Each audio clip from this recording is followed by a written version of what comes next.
Good morning. I'm Trey Mayo. I'm the Fire Chief for the City of Winston-Salem. I'd like to welcome everyone to the April 2016 Public Safety News Conference. Today you'll hear information on a number of items from both fire and police departments.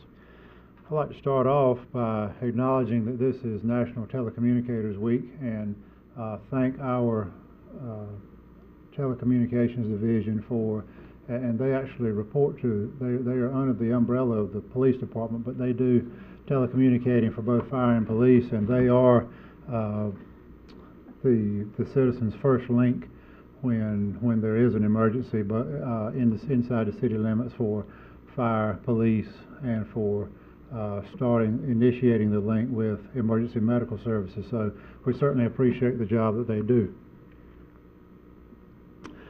Most of you all in the media know we had a fire this morning at 139 Weatherwood Court, an apartment fire. It displaced 13 people, including 2 children that were sent to the hospital for smoke inhalation. And you've heard me beat this drum before, but this is another opportunity. This fire, like over 50% that start in residential occupancies in the city of Winston-Salem, began on the stovetop. And you have heard me talk about before the active device. There are 2 primary manufacturers of stovetop fire suppression devices on the market. One is Stovetop Fire Stop, the other is Auto Out.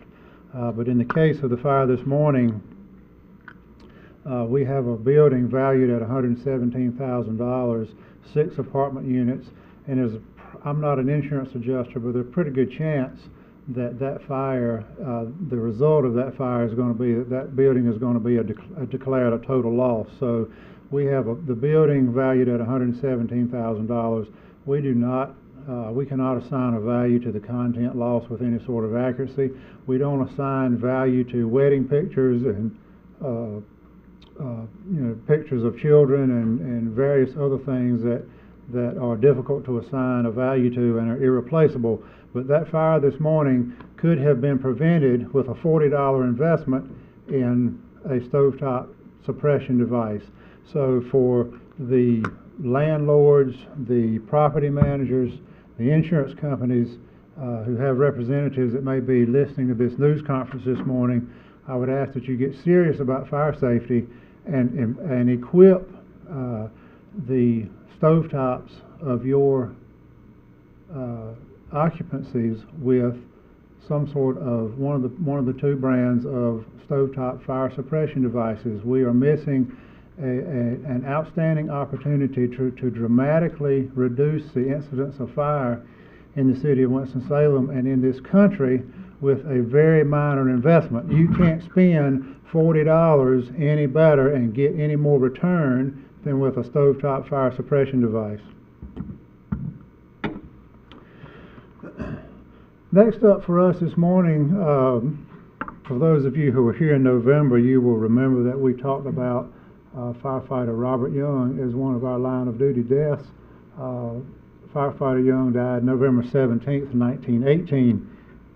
This is important, and we're revisiting this in April, because in May of each year, the North Carolina Fallen Firefighters Foundation holds a memorial service in downtown Raleigh in Nash Square, where the North Carolina Fallen Firefighters Memorial is located. And this year, Firefighter Young will be added to that memorial. When the memorial was built, due to lapses in history, shall we say, some of the names of North Carolina's fallen firefighters were not included on the memorial initially. So over the years, we have gone back, various fire departments have gone back and caught up, if you will, and have had those names added to the memorial. And we have had to add 2 who were not included originally when the memorial was built, and Robert Young is the second one. So he will be added next month at that memorial service.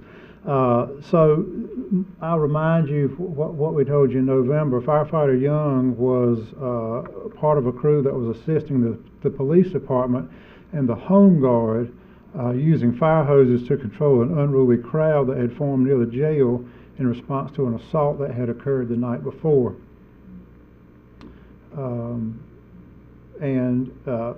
Somebody in the crowd began firing a handgun, and firefighter Young was struck and was immediately killed. The picture you see here, firefighter Young is in the middle, and if you notice, this is if you were enough of a historian to tell the difference.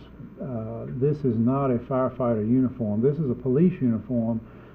Firefighter Young was a member of the Winston-Salem Police Department, and he had resigned from the police department and had enlisted in the military. And in that interim time before he reported to the military, he was volunteering with the fire department, and that's what he was doing, assisting the police department, but he was actually on the roster of the fire department. So that's why we count him as a line of duty death, and the police department does not. So at that memorial service on May 7th in Raleigh, 8 members of the Winston-Salem Fire Department will attend, along with an apparatus to participate in the parade, and we'll send 4 honor guard members and a member of Mr. Young's family to participate in the memorial service and remember his legacy. Next up for me is, as a product of our recent quest to become an accredited agency, our accreditation manager has developed what I'm going to call a first quarter report. I don't have a slide that goes along with it, so pardon the boringness of it. Nothing more than a lot of numbers at this point, but we will improve it and have it more visually appealing for you for the second quarter report. But for the first quarter of 2016, the Winston-Salem Fire Department answered 7,083 requests for service. 4,461 of those were emergency medical in nature. Of those 4,461, 15 of those incidents included a nasal Narcan administration for an opioid overdose, and 24 of those incidents saw firefighters performing CPR on a victim of sudden cardiac arrest. During that same first quarter period, there were 2,267 fires, 74 of which were actual working building fires, and 724 were false alarms. That's 32% of our total fire call volume is for false fire alarm activations, and they are almost always because the owner and maintainer of that fire alarm system has not done proper maintenance. We go for dirty smoke heads, just general, there are a number of things, but general poor fire alarm maintenance. So for those people who are listening who have both residential and commercial fire alarm systems in their buildings, it is critically important that you properly maintain those systems so that we are not tying up emergency resources unnecessarily for what is not truly an emergency. Back to the building fires. Of those 74 building fires, they had a cumulative property value of $95.1 million. We estimate that $1.1 million was actually lost from that property value. So if you put pen to paper, that would mean we have the Winston-Salem Fire Department has a property save rate of 98.75%.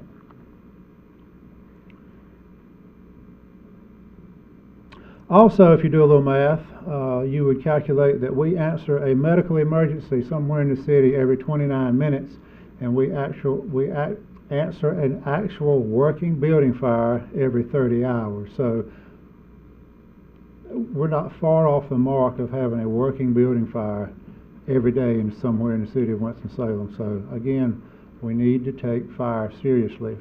We deal with a chronic problem in the fire service of Americans not thinking they are going to have a fire, but it happens somewhere in the city of Winston-Salem almost one time every day.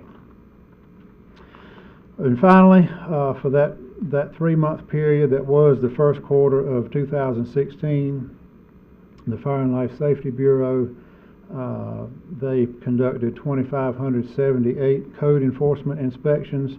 We installed 203 smoke alarms, conducted 85 public education programs, and 8 recruitment fairs. And now I'm going to turn the mic over to Forsyth County Fire Rescue Association 2015 Rescue Member of the Year and a member of the Winston-Salem Fire Department's State Champion Rescue Team, Firefighter James Brinkley. He is going to talk to you about new car technology, the challenges that those new technologies cause for firefighters when they are removing victims from crashed automobiles, and he's going to talk about some of the tools and training that we do and so that we can stay up on modern car technology and the new safety systems and exotic metals that are contained in those automobiles. Firefighter Brinkley.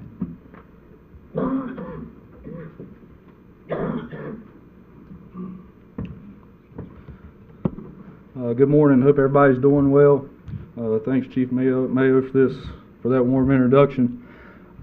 One thing that I want to talk about, one little disclaimer that I want to throw out, is during this presentation you're going to hear me mention different vehicle manufacturers. All right, we're not endorsing or anything, of any vehicle manufacturer. Just giving you some of the safety things that some manufacturers do versus the other. All in all, one thing with new vehicle technology is it's making the vehicle safer for the occupants, but it's increasing the danger as emergency responders. So, cruise through this PowerPoint. A few things we're going to talk about. Old versus new. All right, back in the 70s, mild steel accounted for about 56% of the vehicle. All right, from 75 on up to 2007, it changed. It went down a slight bit. But if you look at the future of automobiles, the new style is they're only going to have 3% of mild steel in the vehicle. And that's with advanced metals. So new types of steel, boron for example, it takes 196,000 to 203,000 pounds of pressure to cut that steel. All right. Along with that, you look at rescue tools and the way they progressed. All right, rescue tools was originally invented for NASCAR. All right, they was finding that race car drivers, they would wreck, had all this tubular steel around them for reinforcement, and they was having a hard time getting occupants out. So therefore Hearst, which is the original Jaws of Life, their claim to fame, and Shelby about an hour and 30 minutes up the road. So they developed the first rescue tool. And therefore the tools has also developed with the style of cars. Another thing that you didn't see back in later model vehicles was your crumple zones. What a crumple zone is it's the manufacturer has looked through the vehicle and the skins and everything else that when it's involved in a collision, that the impact is not generated to the passenger compartment of the vehicle. So it's dispersed around the occupants, around the passenger compartments, and that car is designed to, just like it says, crumple in certain areas to take that impact away from them. All right, collision beams. Usually there's 4 different types of vehicle accidents. Front end collision, rear end collision, rollover, and side impact, and or T-bone collision as you hear it called. Collision beams is a added barrier, if you kind of think of it like a race car, that usually the sides of the car is the weakest. All right, so a collision beam was added to the doors and kind of give that occupant a little bit more protection around the corners, because what we call in the rescue field is intrusion. If you have a vehicle traveling 60 miles an hour and going through an intersection and collides with a vehicle, that force is generated through the passenger compartment and in turn will drive that metal, steel, whatever into the occupant from the side. So you're seeing a lot of injuries to the sides there and everything. So what vehicle manufacturers said, okay, what can we do to further make things safer. So that was the introduction of collision beams. All right, they started off as like basically I-beam steel, which is now generated into tubular steel, more strong, different metals. And one thing I can kind of give you a little thing. If you, no matter what kind of vehicle you drive, if you go out to your vehicle and you tap from the fender all the way up to the occupants, where it be the A post, B post, C post, which is your pillars going down, you can tell the distinctive type of how much thicker and how hardened the metal is in your passenger compartment. So that's something that it's kind of neat to see. It goes, you know, you can hit it and then just it starts getting thicker and thicker. All right, laminated versus tempered. All right, that's involving your automobile glass. All right, laminated glass was actually invented on a mistake. All right, it was invented in 1903, kind of like Post-it notes. It's just one of the things that happened, and now it's on the market.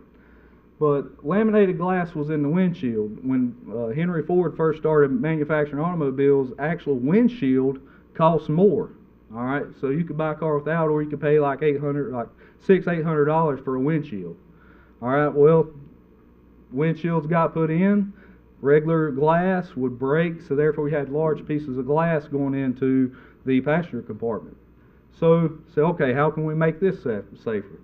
So laminated glass came on the market. All right, and it's no more than two pieces of glass with a resin in the middle that holds it together, and it keeps the glass from having large shards, you know, come into the passenger compartment. It also makes it easier for us to remove. It can be removed with axes, you know, basic hand tools. They do make special tools that, you know, cost extra like anything else to remove them, but it can be took out as one, but it's also safer. And tempered glasses, you find that on your sides. And what tempered glass does is when it is busted out, it doesn't break in large shards. It basically breaks into tiny, you know, millions of pieces and falls down. And there's different techniques that we teach, you know, and keep in mind that this is a very, you know, not being funny, but a crash course on this, because a firefighter goes through 8 hours of training on this class alone when they go through recruit school. But there's little techniques that we can do as simple as duct tape, is taping out the area, and you can pull out that tempered glass as one piece, so it don't, when we bust it out, that it don't go into the passenger compartment. Enhanced protective glass, you see that as EPG, is a little abbreviation for it. We have abbreviations for everything in the fire service. But the enhanced protective glass, it started off, you can see that on tractors, compartments, you know, that shields the occupant, you know, working with trees or rocks or any kind of heavy equipment. But one thing that you're seeing auto manufacturers do is they are trying to make a theft deterrent vehicle. And one thing that, you know, Lexus, Mercedes, you know, all of them are wanting to put that EPG around it. Also, it removes the same way as tempered glass or laminated, stay together. But they're wanting it to make it theft deterrent. So therefore, they're wanting to put it all around their vehicle. So that's another technology. And airbags. We all know that pretty much now you buy a new vehicle, the airbags is anywhere where you can put, well, if you have a free space, let's put an airbag there. All right, airbags has come a long way since the originals. You know, when Kia first came out, you know, they come out with the Kia Sophia and the Kia Sportage was their SUV. That was their first vehicles that came out on the market. And when they came out, it was pretty much like, well, these cars, you know, we can buy two and get one free. You know, they're the new thing. So actually, in '96, when the Sportage came out, they was the first ones to introduce knee bags. All right, so few tests, everything else, few wrecks, they found out, well, these knee bags they're hurting people. All right, and one thing along with technology is the airbags is we went from, all right, a car is involved in an accident, it gets hit, the airbags automatically deploy. A new system that's on the market now is called a smart bag.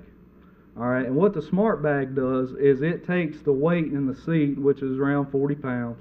40 pounds of pressure, if that seat is occupied and the vehicle's involved in an accident, it will deploy where it senses the weight. So you don't have airbags firing off in every direction. And it's also one thing they've done is it's called, what they can do is the vehicle actually through computers senses the impact, and how hard the impact is determines on how much the airbag will deploy. So it could deploy half and then fire full. It all depends on the strength. So all these computers and all this other things is great for the occupant, but it just causes more hazards for us as emergency responders. And one thing with the top, talking about the boron and all these things, Volvo has stepped out on the market and said by 2020 they are going to make a death-proof vehicle. All right, long as somebody's not intentionally trying to hurt themselves or anything like that, that they're pretty much going to say, you buy a Volvo, it's a death-proof car. How that going to turn out, we'll just have to wait and see. So, on to the next slide here is and you can go on your YouTube and the internet and all that and look up videos of crash tests from every make and model car. And one thing they done with this one was they took 59 Bel Air and an 09 Chevy Malibu. If you watch the video, this is just an excerpt from it, but you can see how much intrusion into the passenger compartment of this you have. Where here you can't see it here, but it's pretty much deflected around this Malibu's passenger compartment. Another thing that auto manufacturers has done, old versus new, is how they mounted the engines. They was finding that in your older model cars, how the engine was mounted, if it was involved in a front end impact, that the engine was actually driving through the firewall into the passenger compartment onto the occupants. So they say, okay, what can we do? Well, one thing is they changed the way they mount it, so if a newer vehicle is involved in a crash, with the vehicle breaks away from the mounts, that the engine will actually shoot to the ground instead of back into the passenger compartment.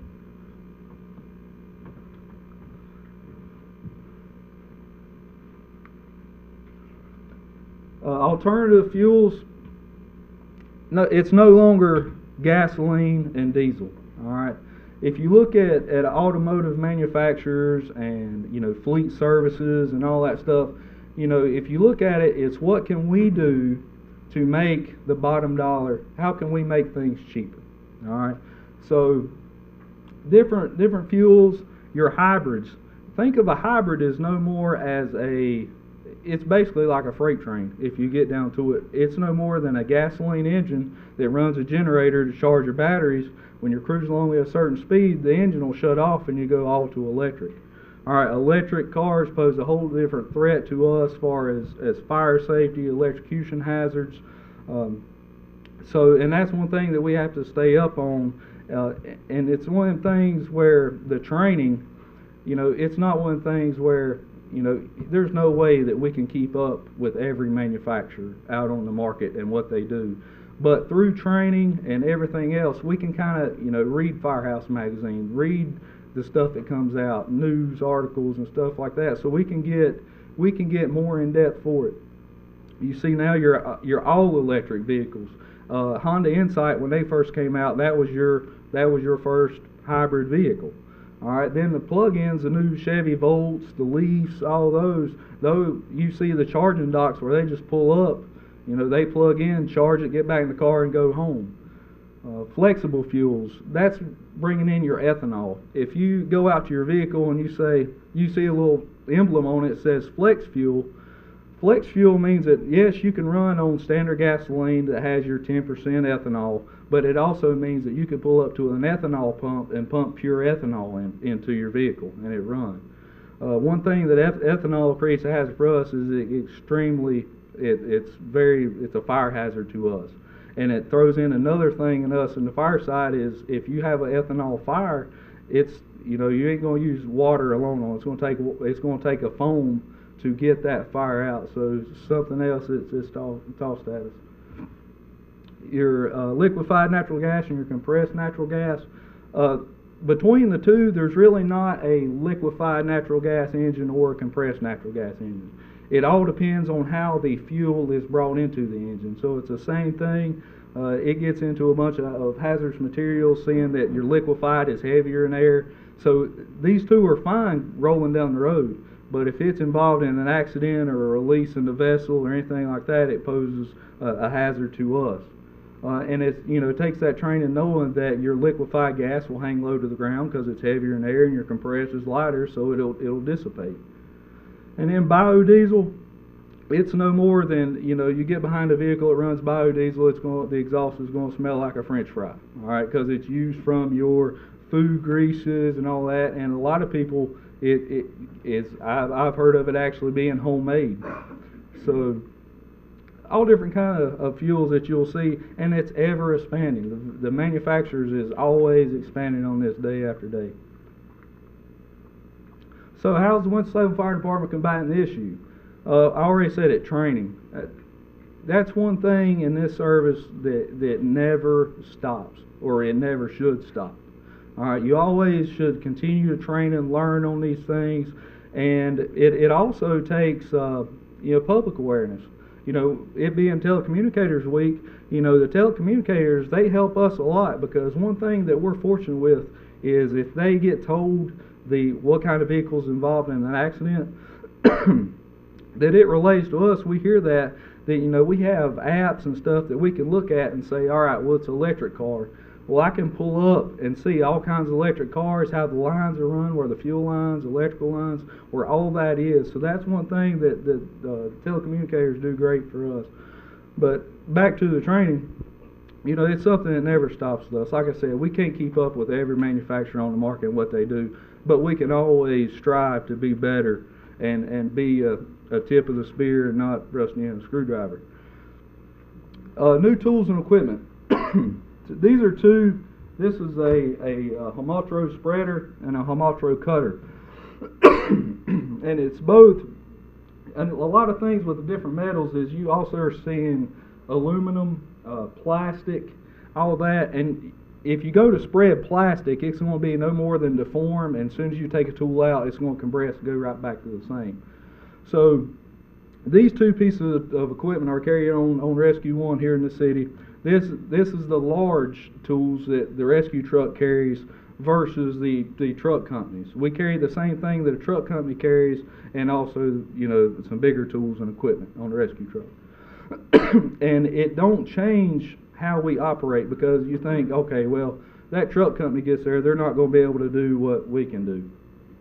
So when we get there, that truck company, they can start doing that work. If they get to the exotic metals, they simply, the way we're taught, if you come up to something and you can't get through it, simply go around it. Don't try to cut it, anything like that. Just go away from it. Try to, cut far away from that metal.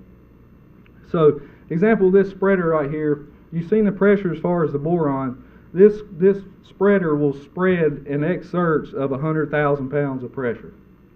This cutter will cut up to 228,000 pounds. All right, so that is how we are combating that issue of staying current with new tools, but also staying current with that new technology so we can combat that.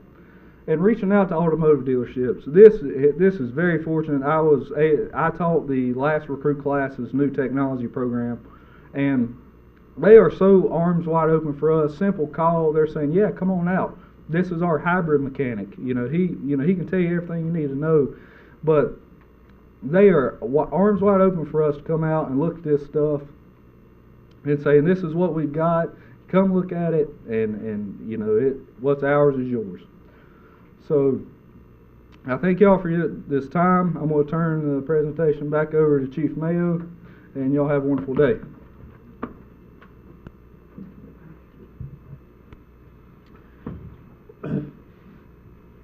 Well, let there be no doubt that the Winston-Salem Fire Department has personnel who are not only knowledgeable but passionate about what they do. So before I turn the podium over to Chief Roundtree from the Police Department, are there any questions for the Fire Department? Okay, thank you.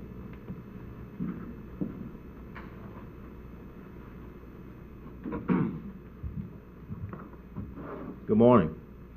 I'm Chief Roundtree. Welcome to the April Public Safety Media Briefing. First, before we get started, I do want to thank all the members of the Winston-Salem Police Department. Thank you for what you do every day for the citizens of Winston-Salem and for providing excellent police services. As customary, I do want to open with honoring the WSPD officers who have lost their lives during the month of April, and we do have one member, Senior Police Officer Bobby F. Bean, end of watch Friday, April the 23rd, 1993. Officer Bean was shot and killed while serving a search warrant for drugs. The suspect, a 38-year-old male, was found guilty of first-degree murder on November the 12th, 1993. And we pause for a moment as we honor and remember Senior Police Officer Bobby F. Bean.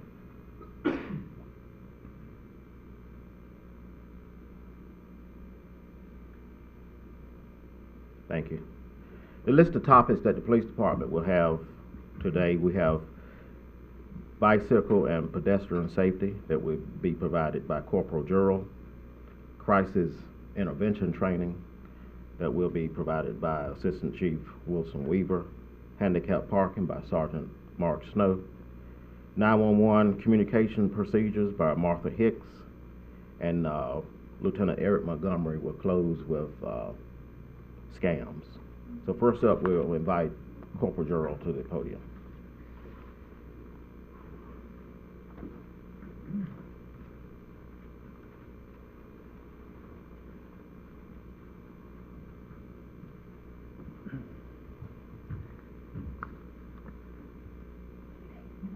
Good morning, everybody. I am Corporal Gerald with the Winston-Salem Police Department. I've been with the police department for roughly 8 years now, currently assigned to the traffic enforcement unit, where I've served for 3 years. Today I'd like to speak briefly with you about bicycle and pedestrian safety. As the temperature continues to rise outside, we know through statistics that traffic will increase. And I'm not talking about just motoring traffic, also talking about pedestrian traffic, as well as bicycles. So I'd like to share with you a few tips that we can use to keep ourselves safe.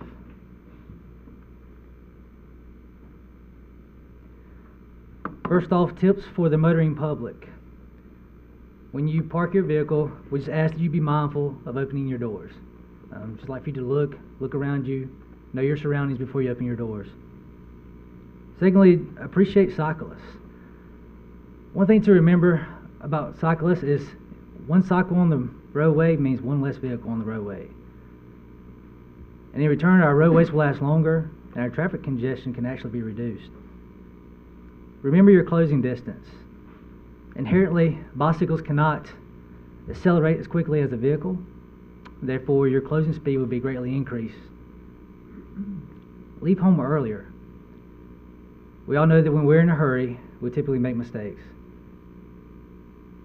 Show common courtesy and share the roadway with the bicyclists. Yield to pedestrians in the crosswalks. They have the right of way. And according to General Statute 20-149, if you're going to pass a bicyclist, or any other vehicle for that matter, you must pass on the left, giving at least 2 feet of space between yourself and that cyclist. Furthermore, it's actually illegal to pass in a curve or approaching a hill or where your sight distance is less than 500 feet. So just some things to remember to keep ourselves safe. Now for our cyclists. One thing to remember for our cyclists is that just like motor vehicles, you have to obey traffic laws. The majority of them do in fact apply to you. For example, you have to stop at your stop signs. You need to ride in the same direction as traffic. At night, you need to use lights on the front and rear of your vehicle, and during the daytime, reflectors. If you're under the age of 16, you need to wear a helmet.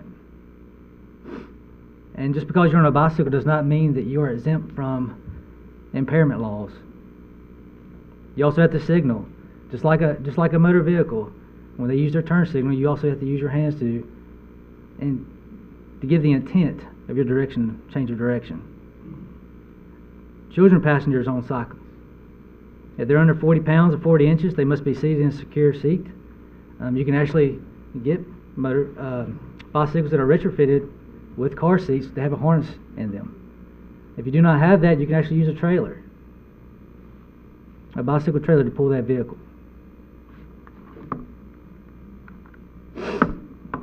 Tips for pedestrians. Use designated crosswalks and obey pedestrian traffic control signals. At night, wear reflective clothing or carry a flashlight. I would recommend that you use both. The more visible you are, the more safe you are. Always walk on the sidewalk. If there isn't a sidewalk available to you, then walk facing traffic. That way, if you see a threat or a danger, you can take evasive action. And also, avoid darting in between vehicles and only cross the street where you have a good view of all the traffic. Like I said earlier, the weather is changing and temperatures are rising. More and more of us are itching to get outside and enjoy our favorite outdoor activities. Therefore, let's share the roadway, be patient with one another, and look out for each other's well-being. Let's continue to promote this great city that we live in as a place where others desire to reside, because everyone's welcome here.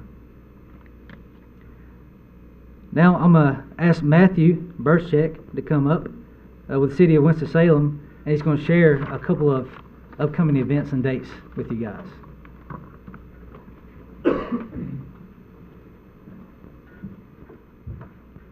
Thank you, Corporal Gerald. Good morning, everybody. My name is Matthew Burchek. I am the Bicycle and Pedestrian Coordinator for the City of Winston-Salem Department of Transportation and the Winston-Salem Metropolitan Planning Organization. And we are very appreciative of the Police Department's efforts to educate and enforce some of the bicycle and pedestrian related laws. We are currently in the midst of a education campaign where we are trying to hit on some of the points that Corporal Gerald mentioned. And towards the end of the month, we'll be working with the police department to step up some enforcement related to pedestrian safety. So we're looking forward to that, and that is a perfect tie-in to May, which is National Bike Month. And so cities across the country will be hosting activities as part of Bike Month, essentially encouraging and trying to promote cycling, whether it's for recreation or for transportation. And we are no different. We'll have activities spread throughout the month of May. Again, focused on getting people on bikes. We want to encourage people to get out and ride. Anything we can do to get people on bikes and even on foot is going to help our transportation system make this a more livable community. So we will kick off May, National Bike Month, with our Walk and Roll Winston-Salem event. That is our Open Streets event. And Open Streets is a worldwide movement. Essentially what cities are doing around the world is closing down some streets to motor vehicles on occasion, and inviting people to come and walk and bike and skate and be active. We're hoping it'll start to encourage people to think about streets in a different way, that these public assets aren't just for motor vehicles, they're for people walking and biking as well. So that event is on Sunday, May 1st, 1 to 4 o'clock, you can see that. And we'll be holding the event on Research Parkway through the Wake Forest Innovation Quarter. So trying to highlight downtown some of the new development going on there, including a bike and pedestrian path that will wind its way through the heart of the Wake Forest Innovation Quarter and connect with the Salem Creek Greenway. So in addition to the open streets for cycling and walking, we'll have exhibitors from different agencies from around the community sharing tips on healthy living, and we'll also have food trucks and some food vendors as well.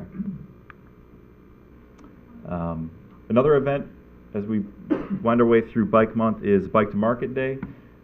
So in addition to recreation, we want to encourage people to use their bikes for transportation trips. And biking to grocery store or for daily needs is one of those goals. So we will be partnering with the Cobblestone Farmers Market on May 7th to host a Bike to Market Day.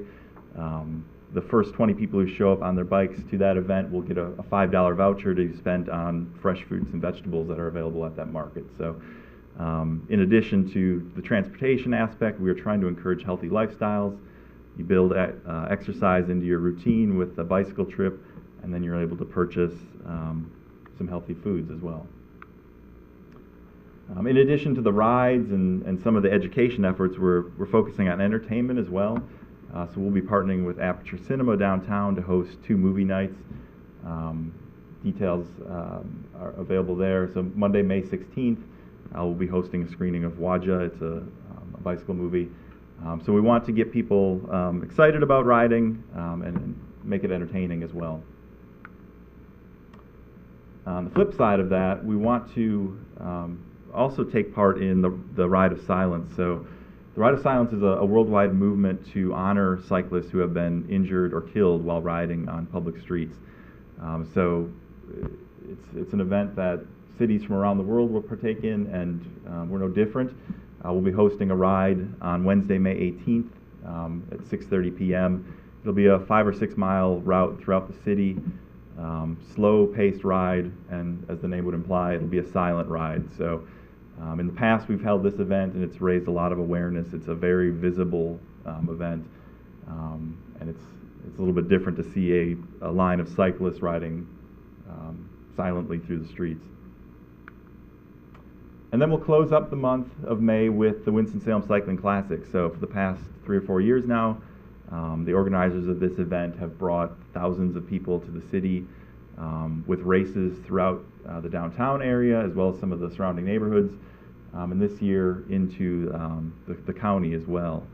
So this is a great event. It really highlights another aspect of cycling, the recreation, the racing side. And it's a great way to close out the month. This year, actually, it's in addition to the Winston-Salem Cycling Classic, Winston-Salem was selected by USA Cycling to host the National Championships for road racing. So that will bring even more people to our city, and that will happen this year and next year. So we are very excited about that. We have a full calendar of events throughout May, and more details are available on the City DOT website. Thank you.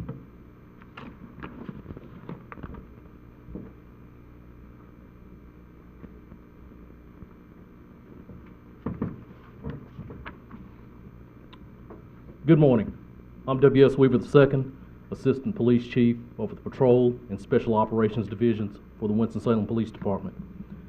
Across the nation, and actually across the world, law enforcement officers on a frequent basis have encounters with citizens that are in mental illness crisis. For an example, right here in our own city, on almost a daily basis, our officers respond to either a suicide threat, a suicide attempt, or an actual suicide.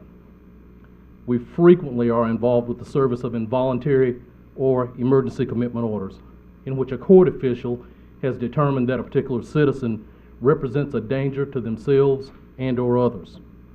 The involuntary commitment order directs a law enforcement officer to take a citizen into custody and then present them to a facility for a psychological evaluation.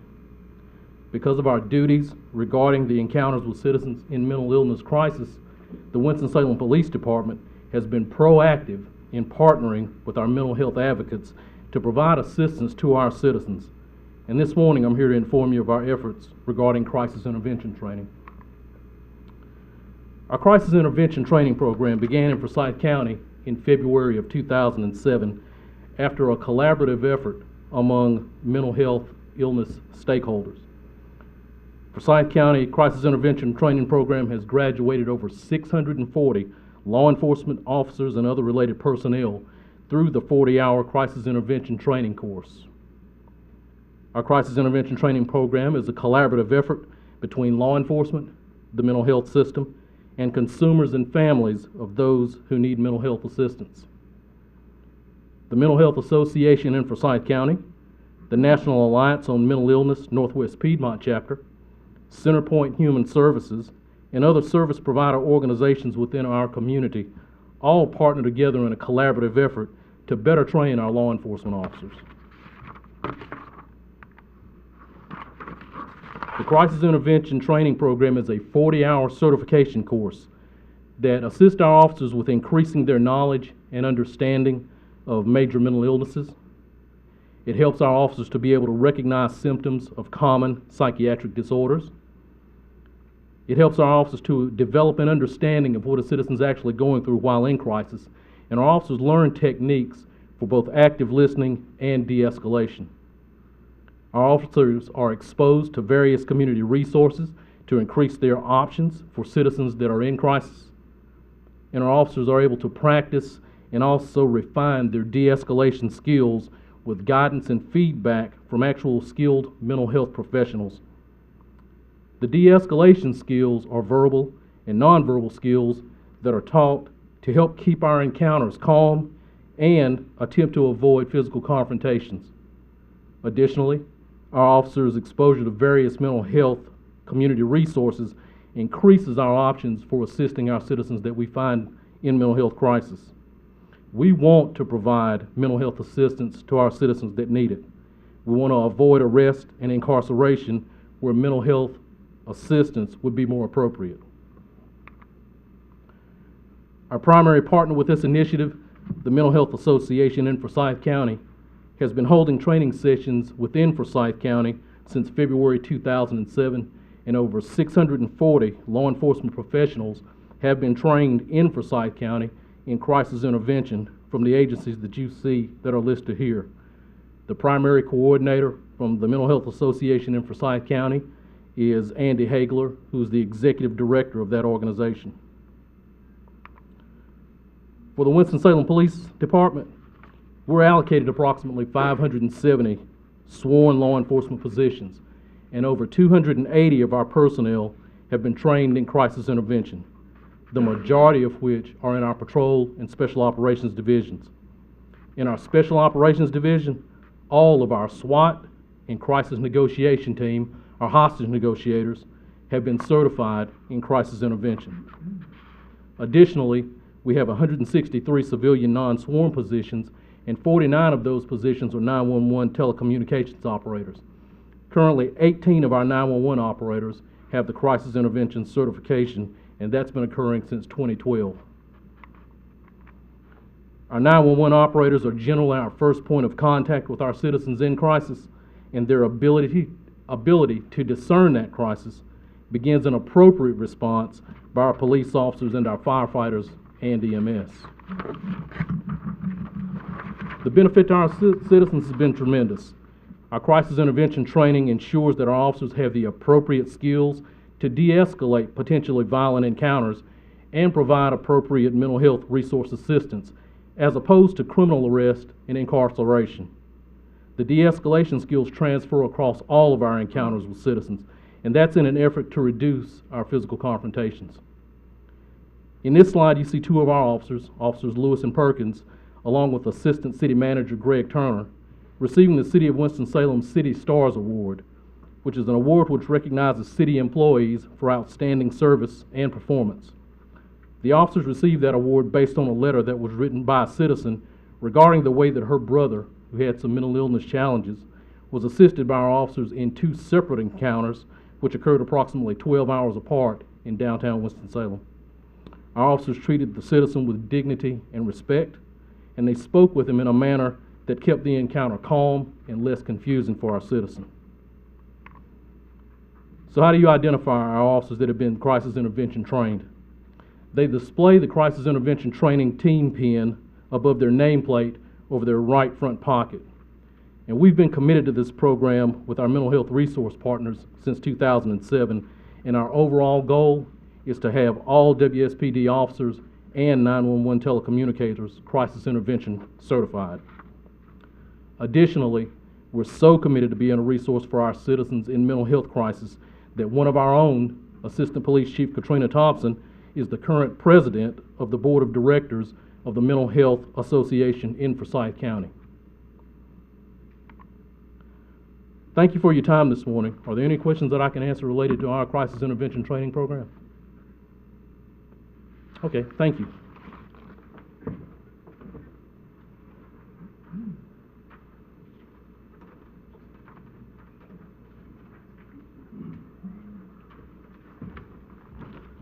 Good morning. I'm Sergeant Mark Snow with the Community Resources Unit at the Police Department. I also am the coordinator for the volunteer handicap parking enforcement program that we just initiated, and I also handle parking ticket appeals for the city. And the Winston-Salem Police Department is committed to have available parking spaces for those that are authorized to use the handicap parking spaces. Not only do we encourage our officers to enforce the traffic the traffic laws, we also have established a program where volunteers can assist. Currently, we have 13 volunteer citizens who are now able to issue parking tickets only for handicap parking violations. They have been issued training and have been issued a Winston-Salem volunteer identification card. The penalty for a handicap parking violation is $250. We encourage all the citizens to refrain from utilizing these parking spaces unless they're authorized to do so. Citizens that are entitled to use handicap parking spaces should either have a permanent handicap license plate or a handicap parking placard that's been issued to them by the Department of Motor Vehicles. Lately, we've received numerous calls from citizens that have received a parking violation or a parking ticket for being in a handicap parking space. The majority of those calls have come from citizens who have a placard but have forgot to hang them.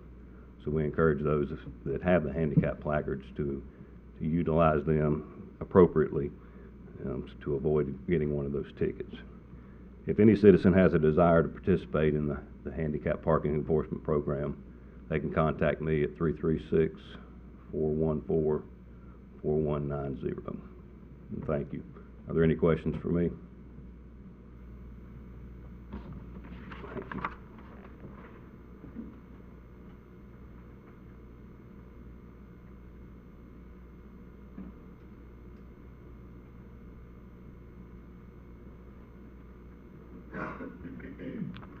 Good morning. My name is Martha Hicks, and I am the training coordinator with the Winston-Salem Public Safety Communications Division. And Chief Roundtree has asked that we share with you just a little bit today about what you would do or a person would do in Winston-Salem if you called 911. Now, when 911 calls are received in the Winston-Salem Public Safety Communications Center, the phone is promptly answered by one of our telecommunicators. The telecommunicator will ask you to provide us with information that will allow us to send you the proper assistance. Now, first and foremost, the most important thing is, where are you? This is the absolute most important piece of information a caller can provide to us. In order for us to send any assistance, we must know where you are. If you're a citizen in Winston-Salem, or you work in Winston-Salem, or you're visiting, or you're simply passing through our city, knowing your location will allow us to help you. If you require police or fire, the assistance will be dispatched from our resources here at this location. If you were to need EMS, we will stay on the line with you and we will transfer you directly to them so that you can get your medical assistance needed. We're going to ask you who you are, and we want to know who we need to contact once our officers or firefighters are on the scene. Please understand that if the caller does not wish to give their name, if the caller wishes to remain anonymous, the call taker is going to respect this request and obtain as much detail as possible about the incident that's being reported. The officers are also going to respect the caller's request to remain anonymous. They will not make contact with the caller except in emergency or extenuating circumstances which may be needed to pursue a major investigative lead. If a follow-up contact is necessary, the caller's location and their safety will be taken into consideration to the fullest extent possible. Contact by phone or other discreet means will also be taken into consideration. Next, we're going to ask when. When did the incident occur? Is it happening now? Did it happen earlier today? Did it happen sometime last week? The time frame of the incident can be a determining factor in the response priority for our agencies. Something which is of an emergency nature or an immediate threat to life or property, and something that just occurred or is in progress receives a Code 1 priority. These are calls such as motor vehicle crashes that has personal injury, assaults or assaults on females that are in progress, fights that may be in progress, armed robberies in progress or that have just occurred, or most any type of incident that involves a weapon. A Code 2 response for our agency is a call that the suspect has left the area. There is no immediate danger to life or property.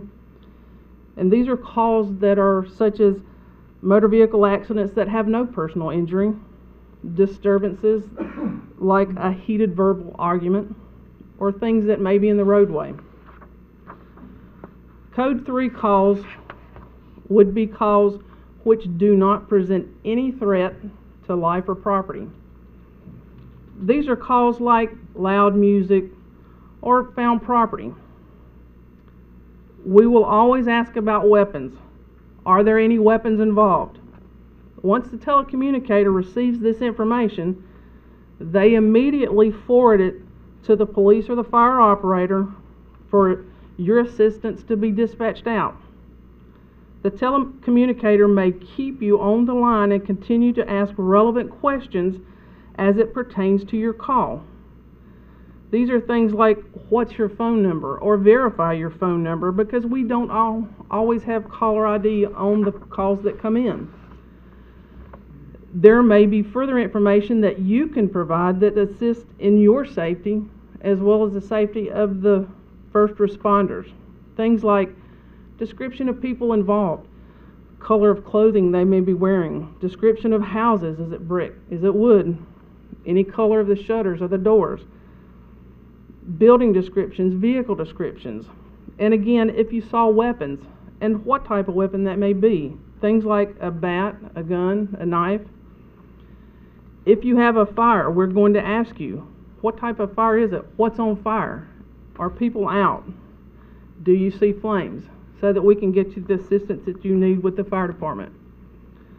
We want to stress, and we cannot stress enough, that although we may still be questioning you, the first responders have already been notified of the call and have been dispatched out or in the process of being dispatched out.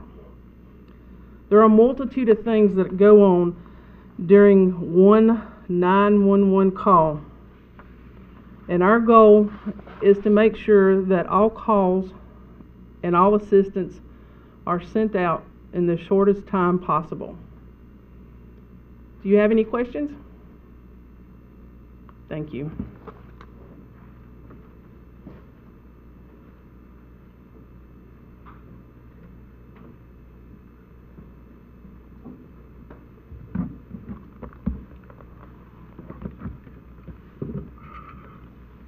Good morning.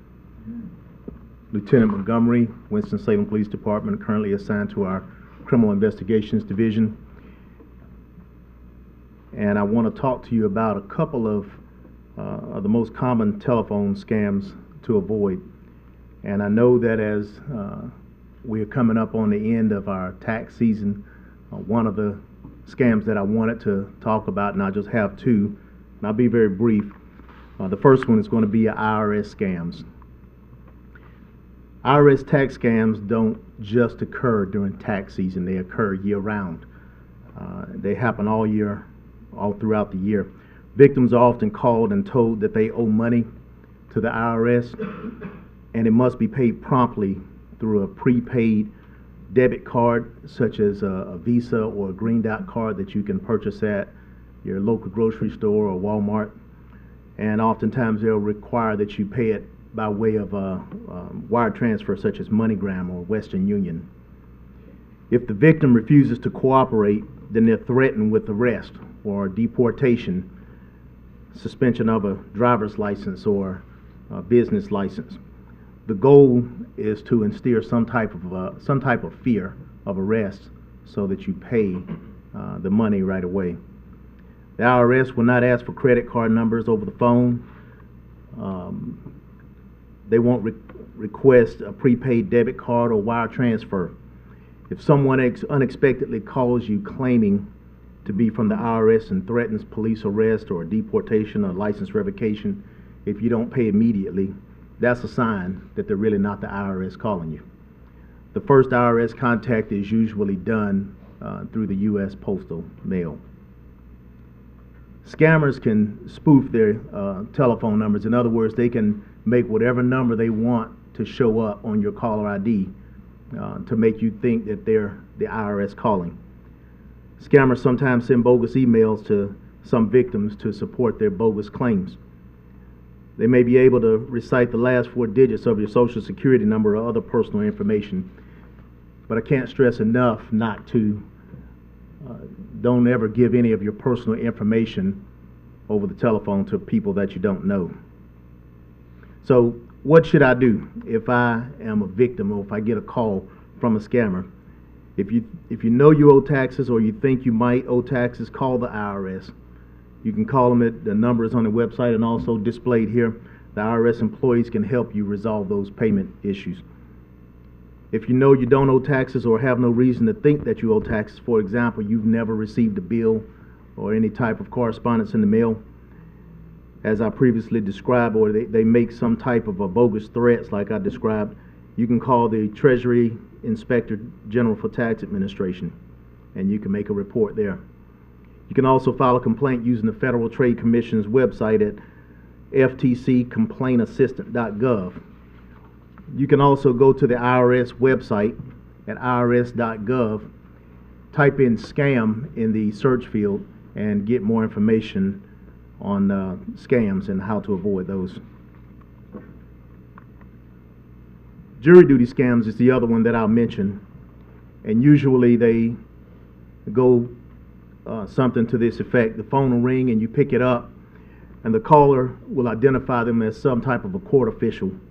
They'll tell you that you've missed court and you missed jury duty or you failed to show up and that a warrant is out for your arrest, or they may tell you that a warrant is going to be issued for your arrest if you don't pay the fine associated with you missing it. In the back of your mind, you're probably thinking, well, I never got a notice to be there. And to clear it up, the caller tells you, well, let me get some information. Let me verify some information so we can get this cleared up. And they may ask for things such as your birth date, your social security number, or in order to take care of the fine, maybe even a credit card number. The caller's goal is to instill some type of fear of arrest if you don't pay the fine, and hopes that you'll make the payment for that fine immediately.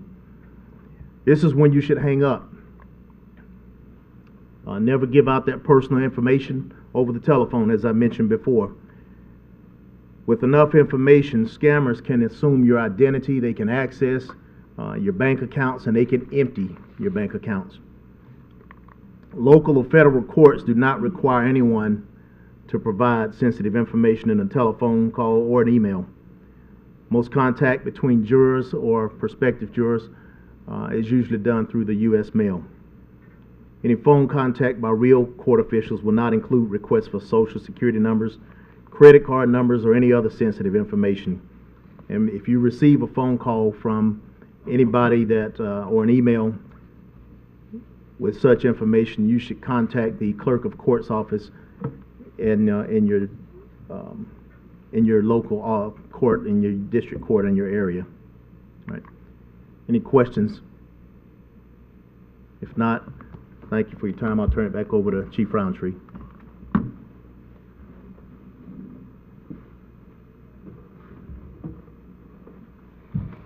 Thank you. As we come to a close, I do have a few things, few upcoming events and announcements that I did want to make.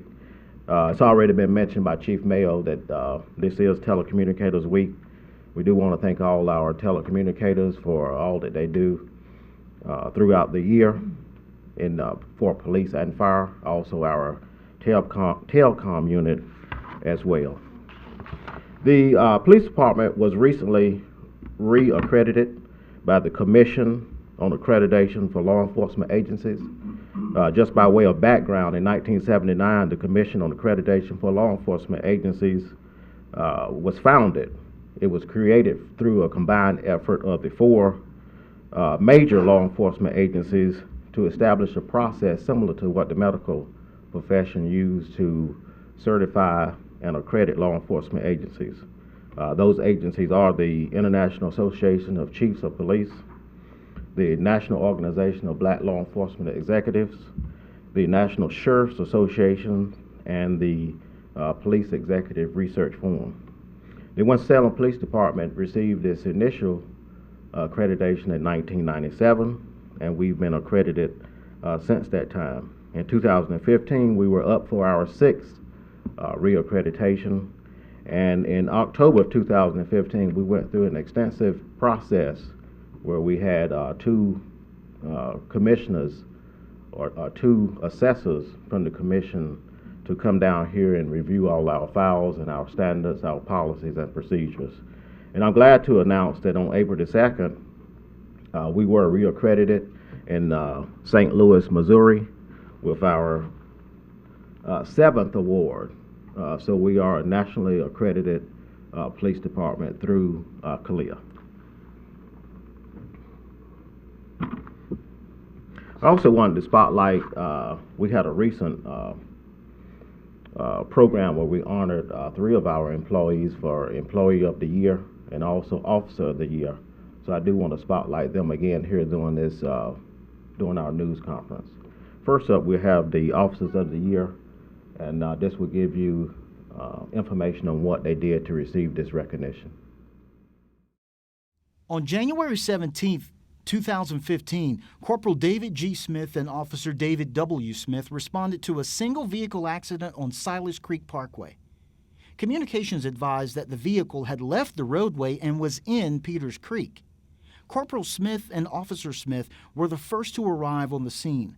They found the vehicle on its side in Peters Creek. The driver's side of the vehicle was under several feet of water. A strong odor of gas was coming from the vehicle. The officers immediately entered the frigid water to rescue anyone in the vehicle. Corporal Smith was able to break the glass sunroof, whereupon the officers saw that the driver was still in the driver's seat with his head underwater. The officers pulled the driver from the vehicle and onto the creek bank. The driver did not have a pulse, so they began administering chest compressions until EMS arrived. The officers then re-entered the frigid water to check for any additional victims. In recognition of their professionalism and quick action in the performance of their duties, Corporal Smith and Officer Smith were each awarded the Medal of Merit earlier this year, and it is Police Chief Roundtree's pleasure to recognize them as the Winston-Salem Police Officers of the Year for 2015. So we want to thank them again for their service and their commitment to ensuring that we have a safe city and our citizens are safe also. Next, we selected an Employee of the Year. That typically comes from our non-sworn staff, and our Forensic Services Director, Karen Watson, was selected for that award. For the 2015 observance of Domestic Violence Awareness Month, CID's Domestic Violence Committee wanted its wood silhouettes to use in a silent witness exhibit. The exhibit honors the victims of domestic violence. Previously, the department borrowed silhouettes belonging to Family Services of Forsyth County. As a member of the committee, FSDS Karen Watson explored options for obtaining silhouettes. When Family Services allowed the Winston-Salem Police Department to borrow some of theirs as templates, Karen selflessly volunteered to make the figures herself. She dedicated more than 60 hours of her personal time and energy to create 10 silhouettes for the Winston-Salem Police Department's 2015 Domestic Violence Awareness Campaign. One was of our very own Sergeant Mickey Hutchins. Police Department employees financially sponsored Sergeant Hutchins's Silent Witness, while community businesses sponsored the other 9. On October 1, 2015, the Silent Witnesses were unveiled during a Domestic Violence Awareness Month ceremony at City Hall in Winston-Salem. 100% of the sponsorship donations were given to Family Services of Forsyth County and provided resources for the Battered Women's Shelter. In recognition of her selfless actions in ensuring the success of this initiative, Police Chief Barry Roundtree is honored to announce FSDS Karen Watson is the Winston-Salem Police Department's 2015 Employee of the Year. I also want to thank Karen for everything that she did and the hard work that she did to make sure that we had silhouettes and also make our domestic violence program successful. The last item I have is that the police department, we are accepting applications. We have an academy that is scheduled to start in July. Anyone that may be interested in serving and being a police officer, we ask that you contact our recruiting unit. You can contact the recruiting unit at 336-773-7925, or you can call toll-free 1-877-777-WSPD, or you can go on the police department's website. Those are all the items that I have, and unless you have any questions, this will conclude the April's Public Safety News Conference. Any questions for police or fire? How many openings do you have in the police department right now? I would have to get you the exact information as far as how many current openings that we have. But for our next class, which will be class 70, we are looking to seat at least 40 recruits. Okay, thank you.